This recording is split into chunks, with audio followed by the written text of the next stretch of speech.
Good evening, everyone, and welcome to a very special town hall with our very own Congressman Adam Schiff. Before we begin, a few announcements. We have interpretation and closed captioning services available tonight for deaf or hard of hearing attendees. You have the option of pinning the interpreters or closed captioners by clicking on the three dots on the box where the faces can be found. My name is Kayla Regalato, Vice President of the Associated Students, and with me this evening is Noah Zarian Samadi, Senator for the ASGCC. We're so excited to be your moderators this evening. Among us tonight are students from all over our community, our fantastic faculty and staff, and of course, members of our Board of Trustees. Ms. Yvette Vartanian Davis, Dr. Armine Hakopian, Ms. Ann Ransford, Mr. Sevan Benlian, Ms. Desiree Portillo Rabinov, and our student trustee, Ms. Sune Agakian. We're so excited and honored to have the Congressman with us this evening. Congressman Schiff has become a household name in our community, our state, and especially our country. He's shown us the importance of being calm, analytical, and resilient during times of crisis. A special thank you to his team for helping us coordinate these efforts, especially for our college community and students. Thank you, Kayla. Tonight's series of questions were developed by the submissions received from students, faculty, and staff at Glendale College.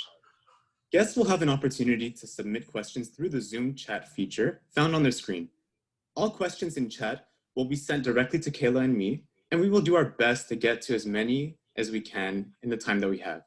Now, to help us introduce the Congressman, we welcome Superintendent and President of Glendale Community College, Dr. David Viar. Good evening, and thank you, Kayla and Noah, for the role you're playing in this student town hall tonight. You are prime examples of the quality of student we're proud to call our own here at GCC.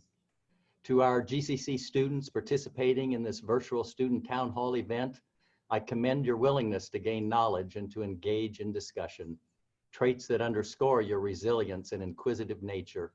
The GCC learning environment remains strong during the pandemic, and we appreciate all you're doing to take advantage of the changes that are occurring to improve your education. A lot has happened at GCC in responding to the coronavirus since January 30, when we established a web page, then just to inform students and staff about what was known at that time. Now, over 14 weeks later, 12 messages from me to the college community and regular updating of our coronavirus website, I can say with certainty that GCC has proven that it is ready and able to meet the educational needs of our students and community. GCC is stable, adaptable, and valuable. The learning environment is different, no doubt, with no in-class and direct hands-on opportunities with a professor close by, tutoring and counseling sessions not face-to-face and as personal. We've lost the opportunity to watch our student athletes in action and our visual and performing arts students engaging us in their work. The GCC spring and summer sessions will be completed fully online. Only a few essential employees are working on our campuses, with all others working remotely. All our student support services, such as counseling, tutoring, career services, transfer support, EOPS, DSPS, and CalWorks, fully functioning, but all online. Student government and clubs are offering many student engagement activities, and they're online, and students are participating actively. Grading options have been expanded for students and course withdrawal made easier. An extension of parking passes into the new academic year or refunds have been provided. Computers and Wi-Fi hotspot devices distributed to students who need them. The mobile food pantry visits to the college have increased. An emergency fund for students has been set up by our college foundation. Much has changed, but the GCC faculty, staff, administrative leaders, and our board of trustees have remained focused with distinction on proving we are ready and able. Students, faculty, and staff have asked for certainty as to what will happen next. What I say is that the certainty I can provide is that Glendale Community College is stable. This college has been here for over 90 years and survived many crises, but it has never stopped focusing on its vision to be a premier learning community where all students achieve their educational goals. GCC is adaptable. As the stay-at-home orders became reality, we took a moment to evaluate our situation and then got to work making the necessary adjustments. Within 2 weeks, we had fully converted to a remote learning environment. thanks to our faculty and their hard work to learn new approaches to teaching and learning in the classroom. And through it all, GCC has remained valuable. And I don't just mean dollar for dollar a valuable investment in pursuing your educational goals. I mean Glendale Community College remains a valuable member of our community. We help train the heroes on the front lines of the pandemic: nurses, EMTs, firefighters, law enforcement, and those who will be rallying to rebuild the economy. Most recently, that community support came from our engineering department that has manufactured more than 1,000 face shields for medical workers. The list is long. GCC is ready and able. Supporting our efforts at Glendale Community College are state and local health officials and government leaders who are providing daily counsel and direction. The federal government, through the CARES Act, has committed to providing the college $5 million for direct aid to students affected by the pandemic, and $5 million to cover costs incurred by the college. These partnerships are needed, appreciated, and valuable. Tonight, we are indeed honored to have join us Congressman Adam Schiff, 10-term member of Congress, chair of the House Intelligence Committee, and advocate of the community colleges as he is focused on promoting our economy and increasing jobs. Congressman Schiff has proven his compassion and understanding of community college students' needs with his introduction in July of 2019 of the Food for Thought Act to establish a national meal pilot program for food insecure students in community colleges. Leaders do what is right and necessary, not for the good of themselves, but for the good of others. They are servant leaders, servants to those in need.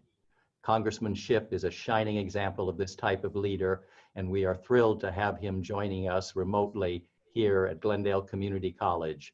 Welcome, Congressman Schiff.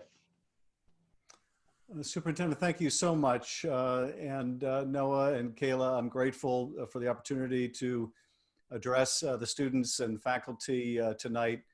It was with a great deal of joy and pride. I was an adjunct professor at Glendale College. Well, I guess it's been almost 18 to 20 years ago, but I have a great soft spot in my heart for the college, and it's a treat to join you tonight, even if it has to be at a distance. So I really appreciate the opportunity. I know these are extraordinary times.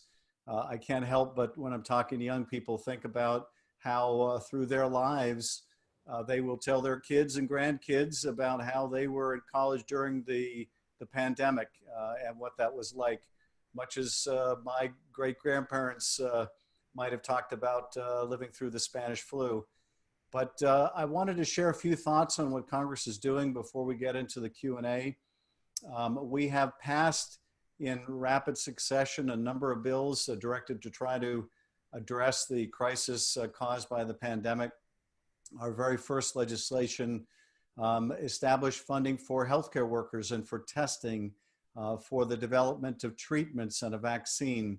Our subsequent legislation built on that and allocated $2 trillion to support small businesses, to support large industry, to put a great infusion of resources into our hospitals and our health clinics. But much more needs to be done. The first tranche of funding in the small business program ran out rapidly. That has now been replenished, but more will need to be done to support our businesses and those trying to make payroll and those who are unemployed. We passed a major boost to the unemployment compensation system, where we provided extended unemployment benefits as well as an enhanced benefit, a $600 addition to whatever the state was providing to help people get through this very difficult time. And we provided money and funding for higher education for colleges, about $12 billion or more, nowhere near the need, but I'm glad that Glendale Community College was able to access $10 million of that funding to be split between the college costs and support for students. It's clear, though, that a lot more is going to have to be done, in particular to meet the needs of students for technology now, to do online learning. to meet their food and housing needs, many students. So I think what we have done is really very much a down payment on what we will need to do to meet the needs of students right now. We did suspend payments on student loans up through September, but even that won't be enough. And in fact, many of us felt that those payments should have been canceled, not just suspended. So there's a lot more that we're going to have to do. I look forward to the discussion about how we continue to meet this crisis, meet the needs of our young people, our older people who are particularly vulnerable to this virus, those on the front lines, and what this means for the future. So once again, thank you for inviting me. Superintendent Viar, I admire all you're doing at the college, and to the faculty and staff, you do a marvelous job every day. And to the students, what a wonderful, bright, energetic, and future leader pool of students you are. And I look forward to your questions and your comments tonight. Thank you so much, Congressman. So to start us off, we have a more lighthearted question for you. You mentioned you had a great job as an adjunct professor at Glendale College, but chose to leave it for a job in Congress. Why is that? Well, actually, I started teaching at Glendale College when I was in the state Senate. I taught, as you might imagine, poli-sci 101, and enjoyed it very much. And when I was elected to Congress, I continued to teach at the college, but I had a much more difficult commute than when I was in the state legislature and could go quite easily from the Burbank airport to Sacramento. And in fact, in those days, which was pre-9/11, there was very little security at the airport. And I used to set my alarm for 6 a.m. And I would be on the 7 a.m. flight to Sacramento. And I would fly up on Monday, fly back Tuesday, fly up Wednesday, fly back Thursday. And that allowed me to teach at the college. When I got to Congress and had to fly to Washington each week, it became more difficult to schedule my classes and meet the commitments. So it wasn't that I wasn't enjoying it. It just became that much more logistically difficult as a member of Congress. But I really enjoyed the opportunity to teach and to be exposed to so many bright young people. Thank you, Congressman. Now on to some questions from our students.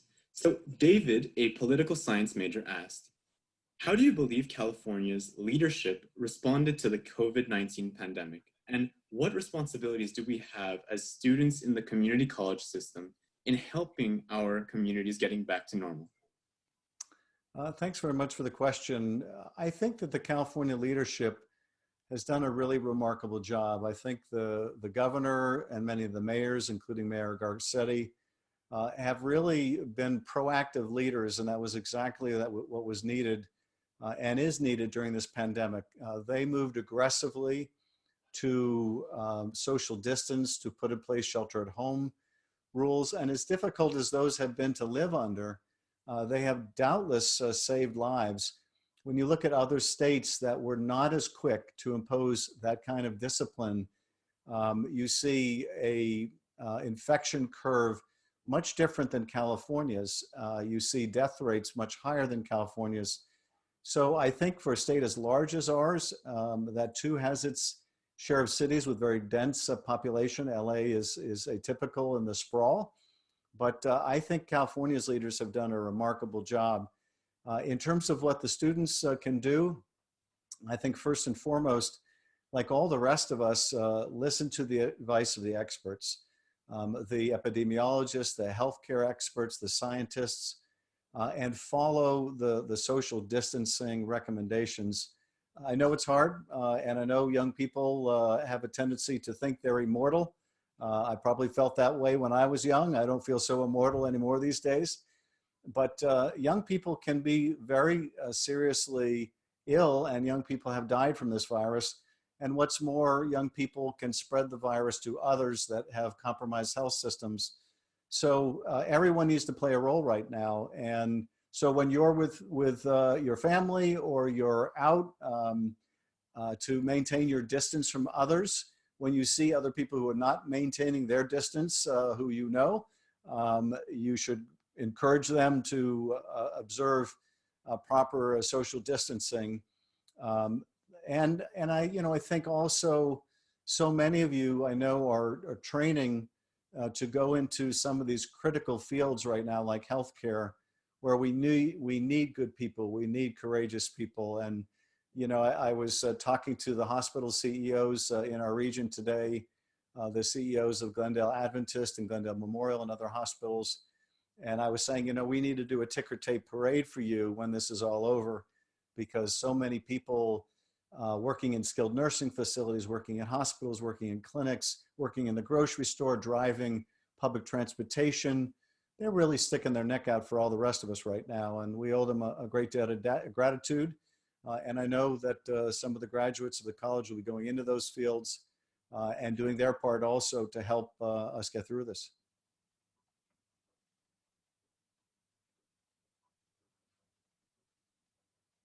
Thank you so much, Congressman. So Jana, a restaurant major at GCC, wrote in concern about financial aid and the cost of higher education, especially during this time.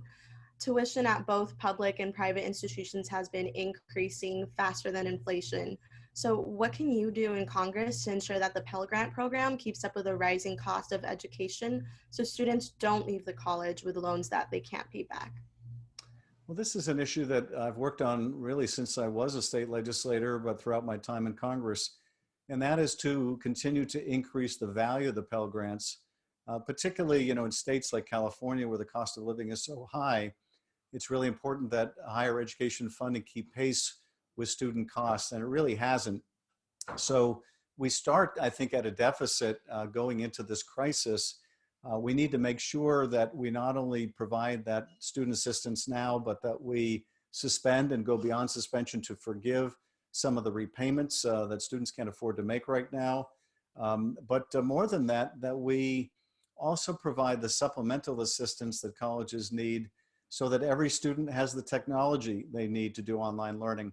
A lot of students, and I was talking to one of the school board members in LA Unified School District, a lot of students, don't have Wi-Fi at home, or they don't have a laptop or other device where they can do a Zoom class, or they can have easy access online to do their homework. These students are already at a competitive disadvantage even before a pandemic. And one of the things that we're seeing in this pandemic is it is really revealing in a whole new and really shocking way the number of inequities in our society, the disparity between rich and poor, the unequal access to education and healthcare, the unequal access to good jobs and the ability to raise capital for businesses. So we need to make sure that we do everything so that this pandemic doesn't make those problems even worse. As the superintendent was saying, I was already before the pandemic working on legislation that I introduced to help students with food insecurity. Well, those insecurities now have gotten far more acute during this pandemic. So I'm pushing in the next CARES Act to dramatically increase the amount. I'm part of a proposal to provide up to $100 billion for higher education to meet some of these needs that you're describing. And I think that we're just going to have to go a lot farther. And I think also when you look at how other countries are handling this and handle access to higher education, there's a lot that we can learn in terms of greater support for public education. Thank you, Congressman. So Anna, an economics major at GCC, is concerned about safety for the homeless students attending California's community colleges. Given that homeless youth do not have the resources to practice social distancing, what long-term housing proposals are being considered for homeless students in order to transition into their own stable households? Well, this certainly is in the category of something that was a major crisis before the pandemic, and the pandemic is really threatening to make far worse, and that is there was already an epidemic of homelessness around the country, and tremendous numbers of college students that experience homelessness or are insecure in terms of where they can find shelter from day to day, week to week, year to year. And so I think there needs to be particular attention paid to the student population that is homeless. And it's one of the reasons why we are pushing to include $12 billion more towards homelessness in the next CARES package, which we hope to take up within the next couple of weeks. There was an initial tranche of billions for homelessness in the first CARES package, but like most of the rest of the funding was not nearly enough. And so hopefully with an additional 12 billion, we can meet the immediate shelter needs of a significant portion of the homeless population. But we're gonna have to do more than that. And we're gonna have to make sure that even as we provide solutions for this problem, and you know, LA is working with the state to access, for example, hotel and motel rooms, that we make provision for all the wraparound services that are necessary to keep the homeless population healthy, to provide food to the homeless population. And that may be the most significant bottleneck right now, which is, it's one thing to make sure that we find the shelter, it's another to have the people power needed to care for the population, the homeless population that is placed in these rooms. So the whole set of wraparound services will need to be reinforced. That will take resources. It will also take coordination between the federal government, state government, local government, as well as institutions of higher learning like the college. Thanks so much, Congressman. So this next question comes from our Associated Student Leaders. The CARES Act has allocated approximately $10 million to Glendale Community College. Federal restrictions on these funds provide a challenge in helping some of our most vulnerable students, including undocumented students. So what can we do as student leaders to advocate for such groups? Well, this is a very important question. And the legislation that we passed, the first CARES Act, did not preclude the use of CARES Act funding for DACA recipients and DACA students. That is, we think, a tortured reading of the law by Education Secretary Betsy DeVos. We think that she is reading the statute with an eye to try to deny funding to DACA students because of the administration's hostility to immigrants generally and to DACA recipients as well. So in the first instance, we think that the Education Department is deliberately misreading what Congress passed. It's not the first time that something like this has happened. We saw, for example, the Treasury Department with the stimulus checks, the so-called stimulus checks going out to individuals. That was part of the first care package. That was those checks for $1,200 for an adult or $500 for a child. Those checks, the Treasury Department initially said, you don't get one unless you file a tax return. Well, that was explicitly not the requirement in the law. And many of us wrote to Treasury and said, you're misinterpreting this. You need to reverse your policy. And they did. Now, we've also, Congress, our leaders on this issue have written to Betsy DeVos to say, you're misreading the statute. You need to reverse course. I frankly don't have much optimism given her track record that she's going to do the right thing. And so we're going to have to continue to fight for this. It may mean that we need to put, very declarative language in the next CARES Act. And there will be a struggle with the GOP members of the Congress to get that language passed. And so I think for students to weigh in with your representatives. Now, if I'm your representative, you're preaching to the choir, but you can reach out to others, friends, family member in other parts of the state and country and urge them to reach out to their member of Congress to make sure that they don't leave the most vulnerable students behind. Thank you, Congressman. So Jose, a political science student at GCC, asked about support for veterans. He said, student veterans will be losing their housing allowance from their GI Bill starting in their next term due to the requirement that students be enrolled in a physical class. Since classes have switched to online for an unforeseen time, how do you plan on ensuring that veterans receive the benefits they've earned? Jose, thank you for that question. That's an excellent question. It would be unconscionable to deprive veterans of housing assistance because they can't maintain enrollment at a time of crisis like this. I'm going to follow up on Jose's question to make sure that if there isn't already provision for those veterans, that we make sure there is provision so that they don't lose their housing and assistance in this crisis. Again, you know, this also falls in the category of we were not doing well enough before the pandemic in terms of housing for veterans, although many places like Los Angeles have made dramatic progress. There's still a lot more to be done in terms of the homelessness issue as it affects veterans. But it would be unconscionable if veterans were to be forced out of their homes at this time. Now, I should say that one of the things that we have done to prevent additional homelessness, that is adding to this problem already that we already have, is in the first CARES Act package, we provided that if you were living in a building in which the owner had a federal mortgage, you could not be evicted from that building.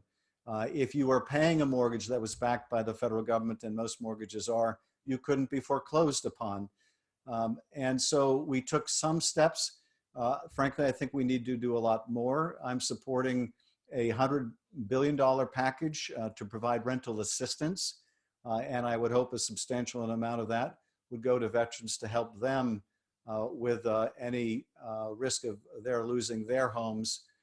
And I think these steps are going to be very important. But on that very specific issue that Jose raised, I want to take that back and make sure that there's provision to take care of that situation. And if not, try to lead an effort in Congress to make sure we do. Thanks so much, Congressman.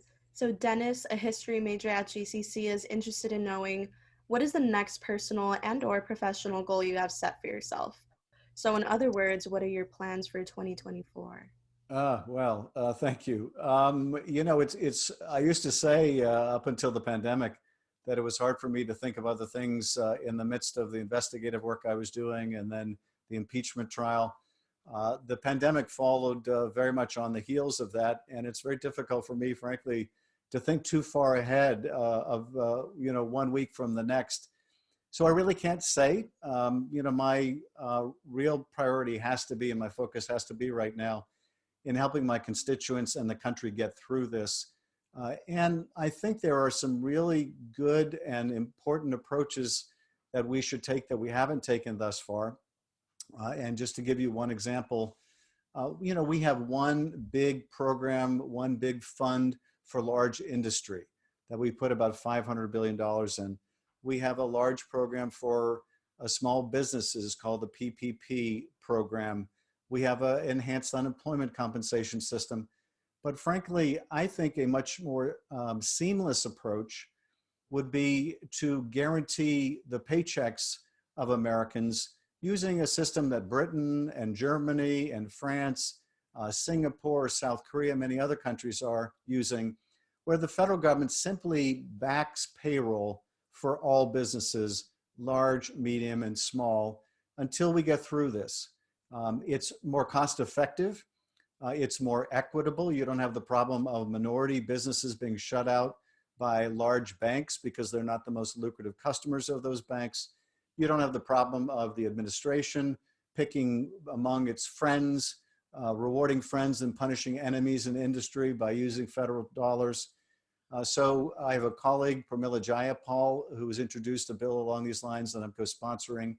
And I really think that that's the right approach. So I'm spending a lot of time advocating that we go big in the remedy right now because the problem is so big. But in terms of my own personal future down the road, while I very much appreciate the question, I'll worry about that when the pandemic is over. Thank you. We also appreciate your answer. So Joseph, a biology major, is concerned about who is and isn't able to keep their jobs during this pandemic. So this pandemic surfaced a divide in this country. There are people in white-collar positions that continue to be paid because they have the option of teleworking. There are also tens of millions of people who don't have that option and are now laid off. Besides the stimulus that was already passed, what is your plan to ensure that America's workforce is treated equally and paid while out of work? And besides pay, how can we ensure that these individuals do not lose their health care? It's a great question. And, you know, one of the reasons why I've been championing this bigger vision, this paycheck guarantee program that I just mentioned, is that it is equitable. It would cover everyone, every business, large, medium, or small. It would cover those who are self-employed. It would cover those who are independent contractors. What we're doing right now for folks like you described, who are not able to telework, who are laid off from their positions or have a business of their own, but they have to close their doors, is essentially we're providing unemployment compensation. And we broadened who that would apply to, but that's a decision to use and rely upon unemployment to solve a big part of this economic problem. And as a result, we're seeing unemployment go through the roof, where unemployment may reach the levels that it did during the Great Depression. And here I'm talking about the late 20s and 1930s. I'm not talking about what you know as the Great Recession. So you would have to go back to the Depression to find similar levels of unemployment. That's a policy choice, and I don't think it's the right choice. If you look at Germany, for example, Germany's unemployment rate before the pandemic was about 5.1%. Its unemployment rate today is about 5.9%, meaning that it hasn't even gone up a single percent, less than a percent. In contrast, in the United States, our unemployment is doubling, tripling, quadrupling, and it may go beyond that. That's very poor economics. It means people have the indignity of losing their jobs. It means that when the crisis is over, they have to look for work instead of already having a job. And so, and for people who get their health care through their employment, when they're laid off, that means they lose their health care as well. The proposal that I'm advocating that would have the federal government guarantee payroll would also mean that all of these workers would retain the health benefits they get through their employment, and we would make provision through the Affordable Care Act or Medicaid to cover others that don't have it through their employment. So I think that is really the much better answer, the more equitable answer, and a far better and more efficient process than relying on unemployment. Thanks so much, Congressman. So Allison, an instructor at GCC, asked a question about protecting small businesses. She wrote to us, I know of at least one small business, a pharmacy, that is being given a 3-day notice to quit due to decreased rent payments as a direct effect of COVID-19. How do we take the steps to ensure that landlords don't disrupt essential services? Well, I mean, this is enormously important, and I think we have to make provision for those businesses to be able to make their rent payments. And I would not be surprised if this pharmacy may have qualified for this this small business program that we just put an additional $300 billion of federal funds into. I would imagine that they would qualify for that they would qualify for disaster, economic disaster injury loans as well through SBA, but they may be having great difficulty in actually getting those funds from the SBA. They may have additional problems where employees of theirs who are now on unemployment compensation are getting an added level of unemployment compensation where it's more lucrative for them to stay on unemployment compensation than go to some of the lower paying jobs in the pharmacy. Now that would not mean the pharmacist, but it might be some of those that stock the shelves and do other work in the pharmacy. So there are programs, but they have been, I think, very inefficient and at times very inequitable. They may be a small business customer, this pharmacy, of a large bank. And what the large banks have been doing is they have been giving these loans that are backed by the federal government, by the SBA, to their most lucrative customers. And if that pharmacy is an important community member, yes, but not a lucrative customer for the bank, then they may be out of luck. It's one of the reasons why I again think that the broader paycheck guarantee program that I've been advocating, where every business, every pharmacy, every restaurant, every other small business would have their payroll guaranteed up to 90% of payroll, and an additional amount to pay their rent and utilities is much better for those businesses. It's better for that landlord who's trying to potentially force them out. I mean, what good does it do for the landlord to have an empty office space now? No one else is going to move into that space. So that makes little sense. Now, I'm sure that landlord is probably saying that they took out a mortgage to buy that property, and if they don't have the rental income, then they're at risk of foreclosure. Now, we did, as I mentioned, try to make provision for that by saying you can't foreclose during the pandemic and you can't evict, but whether that will really help small businesses is yet to be determined. Thank you for your insight. So our next question is from Liva, who is an international student at GCC. So he asked, my international student peers and I are concerned about policies and support that have implications on our F1 visa students. What types of conversations, if any, are taking place at the state/federal government, federal level, to provide students with a sense of security, safety, and support in this pandemic?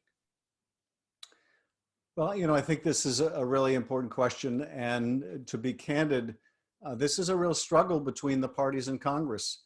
What I think we are seeing in the course of the administration's response to the pandemic is an effort that when things are tough and the administration is getting a lot of criticism for its handling of the pandemic, it tends to single out the most vulnerable communities and go after them as a way of placating some of the members of their base. And so, what we have seen is an increasing amount of rhetoric coming from the administration directed against immigrants. We see it in the announcement by the administration that they're going to stop all immigration. We see it in the announcement by the administration that they're going to threaten states that have sanctuary cities with getting relief aid. And so to try to address the needs of students on visas, to try to address the needs of undocumented students is enormously difficult. And we are fighting to do so, although we are meeting a lot of opposition. And I think, what students can do, as I mentioned earlier, is really champion this issue, bring a human face to this issue, and talk about the plight of students who are undocumented or students that are here on temporary visas, and the need for help from Congress, because I think that there is likely to be an increase in scapegoating as the effects of this pandemic wear on and as the administration tries to respond to the criticism it's receiving. You may be hearing some whining in the background. That is from my German Shepherd. I apologize for that. She is 13 years old. That's over 90 in human years. And she's looking at me from the floor and wanting my attention. Please. My wife is going to rescue me by taking our poor puppy, our old puppy, out of the room. Thank you so much, Congressman. Hoover, a staff member at GCC, asked if there is any consideration to provide increased funding for mental health services for students, particularly now with remote learning and increased isolation for students. Can this be addressed in the next CARES Act? Absolutely. And, we did provide funding for mental health in the original CARES Act. It will certainly be an important component, in particular, of the billions that we want to allocate to state and local government. And a lot of mental health services are provided very locally, as you know. But this is an enormously stressful time, I think, for people young and old. In particular, I have to think for students who are struggling already with food insecurity or the insecurity of their housing situation. And so I think that both in terms of federal support for higher education, but also broader federal support for mental health, this is really important right now. And I do want to mention, while we have students joining us for this conference, that there are resources available to you. I'm sure through the college, but also through the community. There are hotlines, there are professionals. We are well aware of the need right now, and there are great people willing to help. So if you are feeling the need to talk to somebody, if you are struggling with depression or anxiety, please seek help because these are unprecedented times and there are some great people willing to help. And we see the stress of this time on everyone, including and sometimes especially on healthcare professionals. So if you need help, please seek it out, and there are resources available. Thank you so much for your encouraging response. So, Congressman, a lot of our students are skeptical about trusting politics. Alan, a history major, asked, what do you perceive as the cause or leading cause of dishonesty in politics? How do we keep our leaders accountable? Well, I really appreciate the question. And I have to say that over the last 3.5 years, I have been astounded at how some norms of behavior, and I would put among the most important norms of behavior, that people act with decency, that they be truthful, that they can appreciate the difference between right and wrong. So many of these norms I've seen trampled upon in the last 3.5 years. People that I thought that I work with, that I serve with, that I thought would stand up for the truth, would defend the institutions of our democracy, I have found to disappoint time and time again. We're a nonpartisan venue and a nonpartisan audience. I will say, though, that I think that no one sets the tone more importantly in public office and in the government than the President of the United States. And when that tone is one that doesn't respect the truth, it tends to encourage others to play fast and loose with the truth themselves. And I've seen all too many of my colleagues succumb to that, who parrot things that they hear from the president or parrot things they hear in extreme media when they know it to be simply untrue. Now, in terms of what causes this, I think, frankly, people that don't have a sufficient moral compass are not likely to find their way in a storm.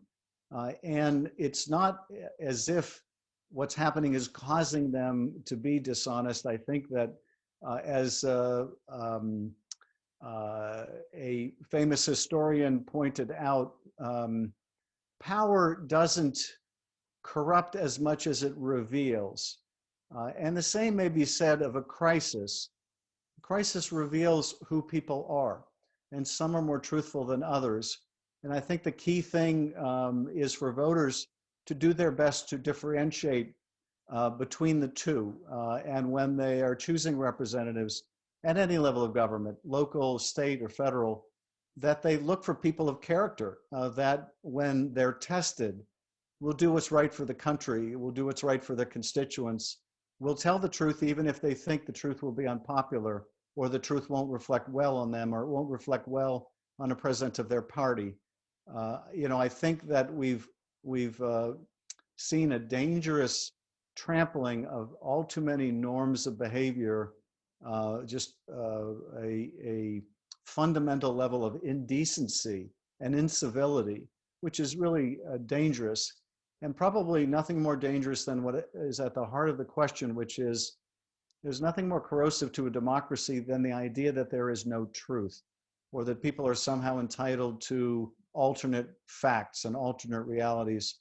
The truth is still vital and essential, and it's hard to imagine a democracy without that conviction. So that's a very important question.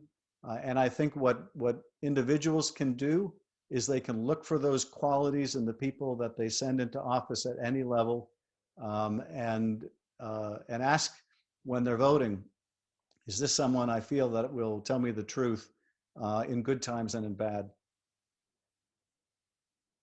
Thanks so much, Congressman, for your insightful response and your own integrity throughout this time. We have another question here from Hovik, a political science major at GCC. He wrote to us, what is your opinion on how China handled the initial outbreak of the coronavirus, specifically in terms of warning the global community? And what are some of the things being discussed in Congress on how to disincentivize similar actions in the future? Well, that's a great question. And it's certainly very much the focus of what I'm looking at now as chair of the Intelligence Committee. And that is, what did China know about the virus very early on? What was China telling the rest of the world? And I don't think there's any question that early on in this virus, when it became clear that the virus could be transmitted from one person to another, China was not candid. It was not transparent. It did not alert the rest of the world, I think, to how fast it was spreading within China. Now, there may have been a number of reasons for this. It may have been people at the local and regional level who didn't want bad information being told to the Communist Party for fear of retribution. And it may very well have been the leadership of China and the Communist Party not wanting the rest of the world to think ill about China while China tried to get its own problem under control. Regardless, though, China had a worldwide responsibility to be candid, to be transparent about the early transmission of the virus, and they weren't. And I think that has had tragic consequences. Now, I will say that we should not meet China's lack of transparency by anything less than an adherence to transparency and the truth when it comes to the United States. And I'm deeply concerned with the representations that the president has been making, that he has high confidence that this virus originated in a lab, as opposed to being transmitted from a bat, for example, to a human being. Now, you might ask, why does it matter if it was an accident, whether it came from a lab or it came from someone at what they call a wet market that has live produce? The most important thing, frankly, is whether China was truthful about transmission so that the world could protect itself. But I think the administration feels that if they can pin this on an escape from the lab, it will reflect more adversely on China and will deflect from the responsibility the administration has for what I believe has been a terrible mishandling of this pandemic, which has now cost more lives, more American lives than the Vietnam War, and in which on a bad day, we lose more people than we did on 9/11 in a single day.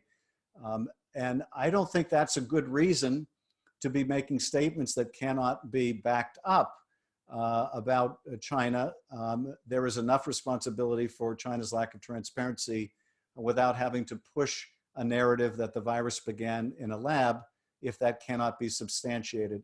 So in terms of the future, I think we have to have a mechanism where we can hold countries more accountable for truth and transparency with health conditions. I think we're going to have to train more of our national resources to the detection of these threats. In the same way, after 9/11, we directed more of the nation's attention to the threat posed by terrorism, because of course this virus is going to claim many, many more lives than already has than all of the terrorist acts against the United States put together at this point.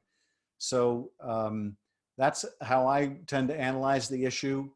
There is culpability in terms of what China said early on, but I think the administration has its own explaining to do in why for weeks and weeks after it became abundantly clear that this virus could be easily communicated human to human, that it was going to be much more lethal than the flu, that the administration kept saying it was going to go away, kept saying the problem was contained, kept saying that this wasn't a big deal, when in fact they knew that the situation was quite otherwise. I think there is plenty of responsibility if the administration looks inward as well.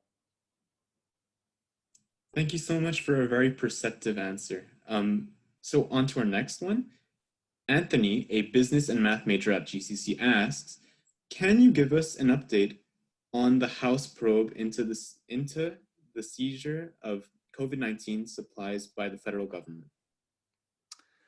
Yes, this goes to a very difficult challenge that we have in Congress right now, and that is, how does Congress do oversight of our response to the pandemic to make sure that protective equipment and gear go out to the states and the hospitals that need it, that it's not used, for example, by the administration to reward governors who say nice things about the president or punish governors who don't.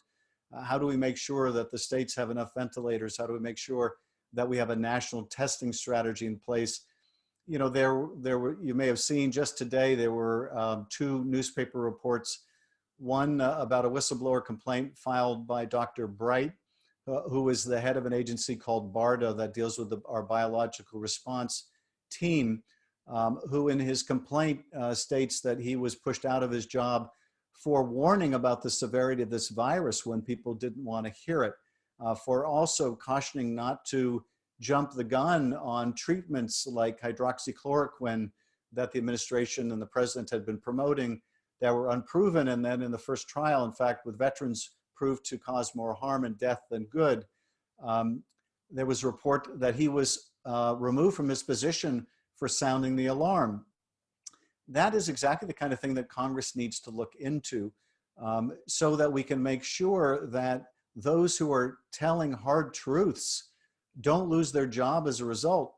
Because if people like that are going to lose their jobs for telling the truth during a pandemic, it literally means people are going to die because the administration won't allow the truth to come out and we can't take corrective action.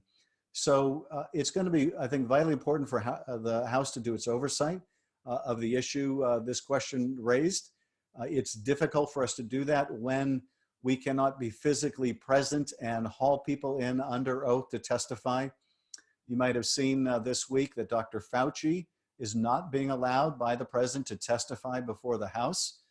They will allow him to testify apparently in the Senate, where the committee is chaired by a supportive member of the president's party, but they won't allow him to testify in the House. And that's unprecedented to do that, but it is very consistent with an administration that has gone after whistleblowers and called them traitors and spies, that has fired inspector generals for doing their work and exposing malfeasance and corruption, and taken other steps to avoid oversight and accountability.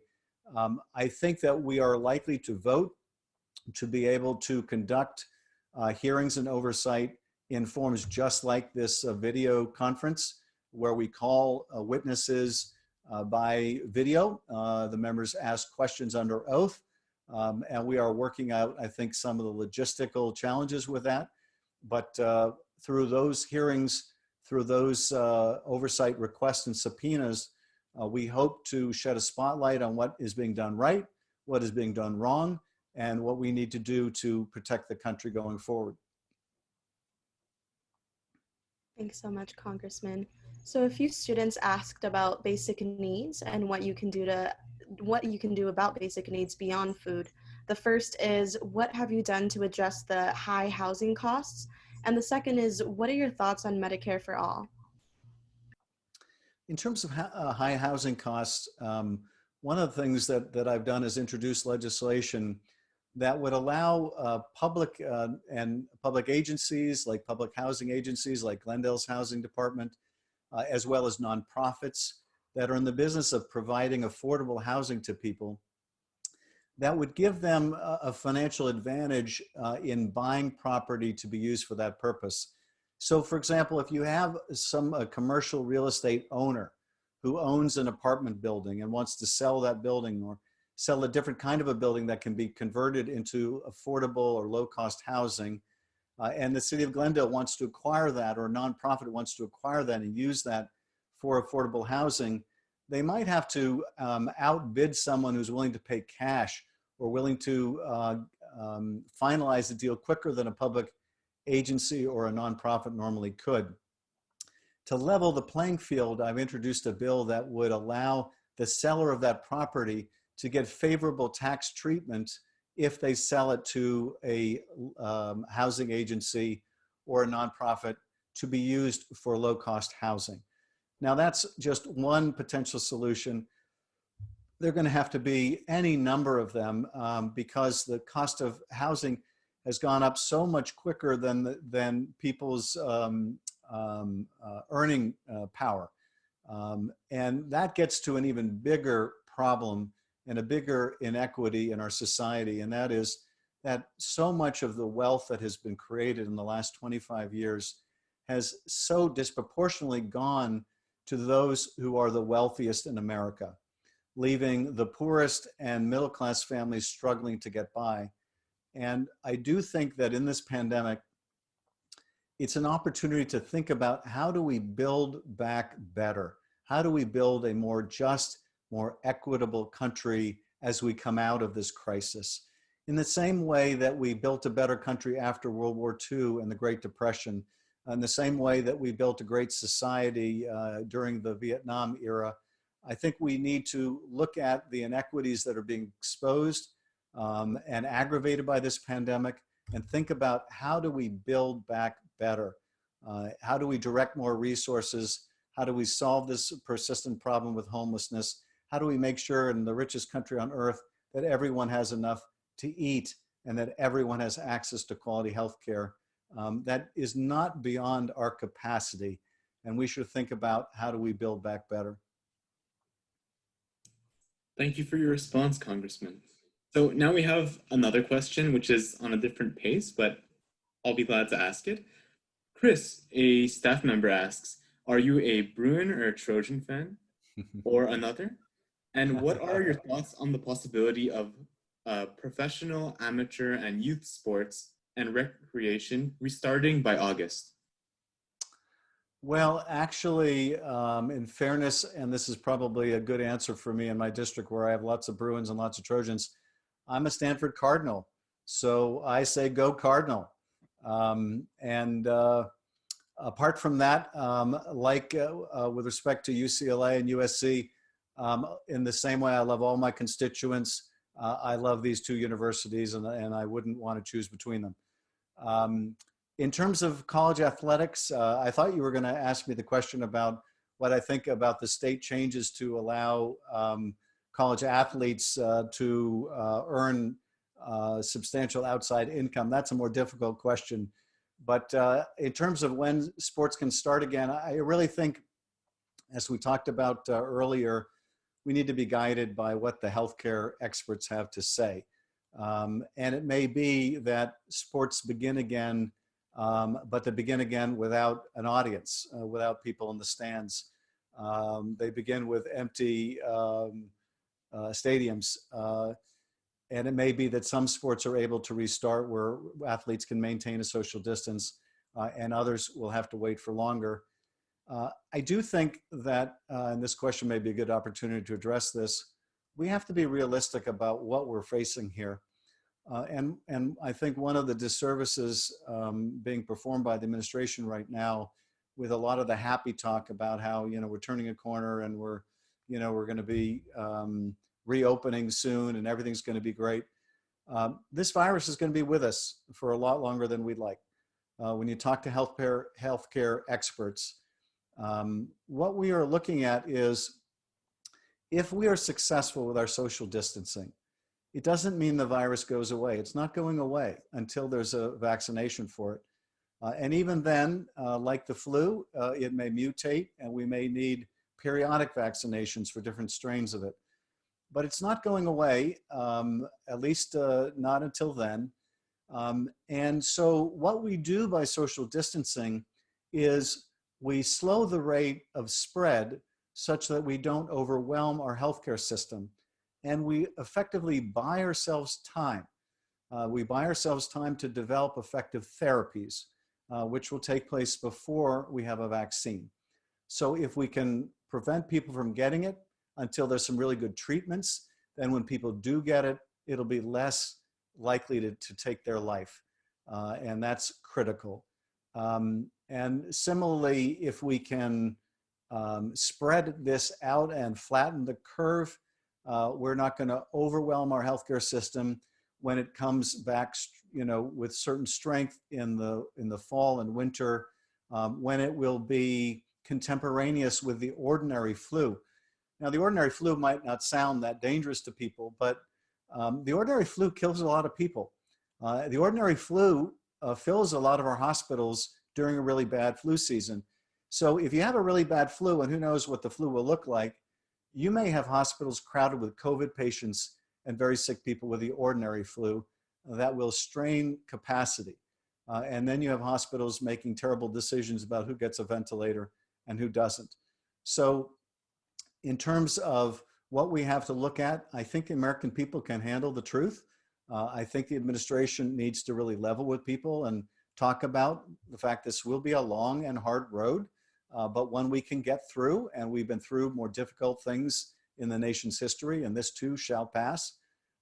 But we need to buy ourselves time by slowing the spread until we have effective treatments, until we have an effective vaccine, and so that we make sure not to overwhelm our emergency rooms. I saw, a tweet today which was all too prophetic, funny, and yet sad at the same time. And it said that the success of social or reopening doesn't mean you won't get COVID.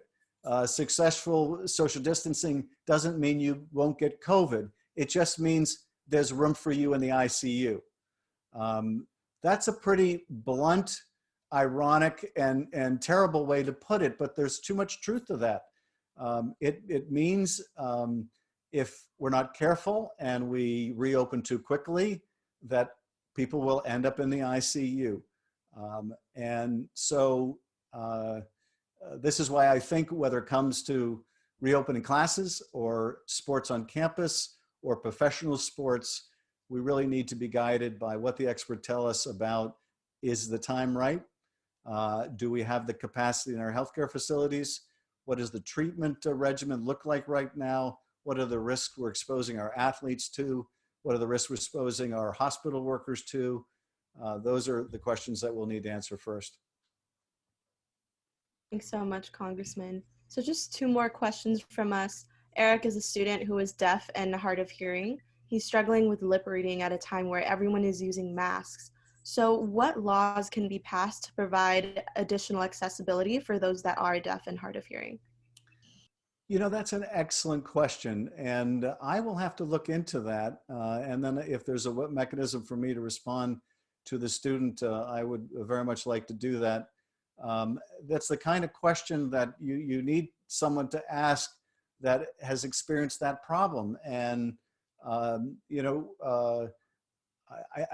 think that, and I can imagine that this poses a real challenge in all different walks of life now. When you go into a grocery store, if the person is wearing a mask, it's very difficult to communicate with them if you're supposed to leave your own mask on.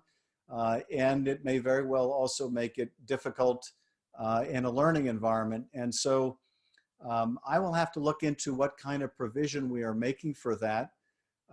And also to make sure, obviously, that there are technologies available, particularly when it comes to online learning, that help students with different disabilities to make sure they get a full and complete education.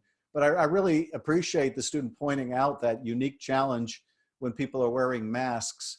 I was just thinking today when I was outside the house and seeing people with masks that, that there's also a public safety implication there when everyone has their face covered. It's also an opportunity potentially to commit crime when you can't be easily identified because you're wearing a face covering. So there are a lot of unintended consequences that we need to think through, and I will take that question back for additional research. All right, as we run out of time, we will ask one more question and then I'll have Kayla conclude our event. So Christopher, an administration of justice student, is wondering about the school systems in California. What do we need to be doing to prepare for the long-term effects of COVID-19 on our education system? And how do we alleviate the fears of getting back into getting back to in-person instruction and education? Well, taking the last part of that first, and this is a very important point when it comes to reopening education institutions or reopening the economy more generally, and that is, you can say you're going to reopen.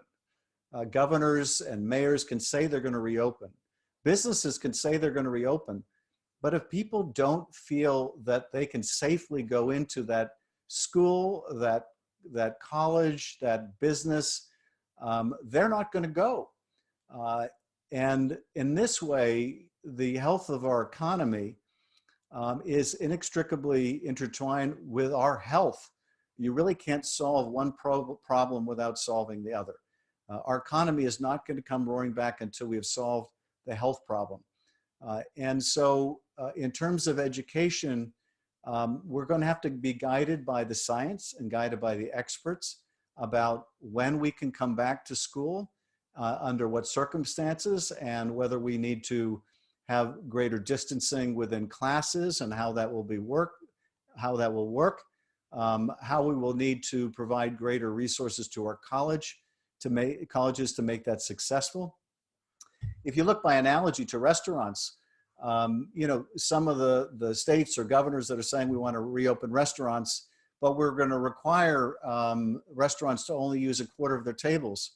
When you talk to restaurateurs and you ask them, can you make a go of it if you can only have 20%, 25% of your usual customers? The answer is no. I mean, if they were only going to have 25% of their capacity before the pandemic, they weren't going to make it, and they're not going to make it now that way. So we need to get the health answers right first. And I think let that dictate how and when we can move from online learning to in-classroom learning once again. In terms of what students can do and be thinking about in terms of what does this mean to the future of education, there are a lot of concerns about whether schools that are struggling right now, whether colleges that are struggling right now, will be able to survive the pandemic. Now, I have no doubt that Glendale will. There are a number of colleges, though, that were already probably struggling, that this could be a death knell for students. And those students will be in the most difficult position if there is no college to go back to on the other side of the pandemic. There is some view, on a more optimistic note, that coming out of this pandemic, when people's finances are going to be continue to be recovering for some time, that there actually could be a boon to admissions to community colleges and enrollment, and therefore resources going to community colleges. So it's a bit unclear, and I wouldn't be surprised if it is very much school to school to school, different in each case. But I do think that students that are in school right now are going through an experience they will never forget. And it will both shape their college experience, of course, but it will also shape how they learn in the future, in the same way that it will transform many workplaces. There are a great many millions of Americans right now who are working from home for the first time and maybe have experimented with teleworking a day here or a day there, or working at home in the morning to avoid the commute and going in the afternoon, who have discovered, I can actually get a lot of my work done from home. And not having to drive all the way to work and drive all the way back saves me an awful lot of time. And I think I'm going to continue to telework, if not, completely the way we're doing now, maybe half the week in the future. That may very well be, trying to look for any silver lining in improving the quality of people's life, getting them out of their vehicles, including improving the quality of the environment when people can productively work from home without necessarily having to burn up all that gas going to and from work every day. So I would imagine it will transform education as it will transform the workplace. And I would encourage all of you also to be thinking right now how you can use your education to help your fellow students, to help other people in your community in need. I mean, you're bright, you're capable. Because you're young, you're not wedded to the same old ways of doing things like us old codgers. And so see if you can come up with some great ideas. I love how the college has been making face masks and protective gear for people. I love how the Jet Propulsion Lab came up with a design for a new ventilator that uses a fraction of the parts, can be made much more cheaply and effectively, and they're licensing it for nothing. I mean, it's wonderful. We should think about this pandemic also in terms of what can we do right now to help those who really need it. Thank you so much, Congressman. Thank you for everyone who submitted questions. And just thank you everyone for joining us this evening. And thank you, Congressman Schiff, for your time and all that you're doing for our community, both locally and nationally. It's been a true honor and a pleasure to speak to you this evening. We have our continuing town hall series on Friday, May 15th with our college leaders. So I just want to invite you all to join us to hear updates on how the college has transitioned to remote learning, how we're supporting students, and what measures are being developed for the upcoming semesters. We'll have with us that evening Superintendent President Dr. Viar, our Vice President of Instruction, Dr. Michael Ritterbrown, and our Vice President of Student Services, Dr. Paul Schlossman. Again, thank you so much, everyone, for your time tonight, and have a good evening. Thank you, everybody.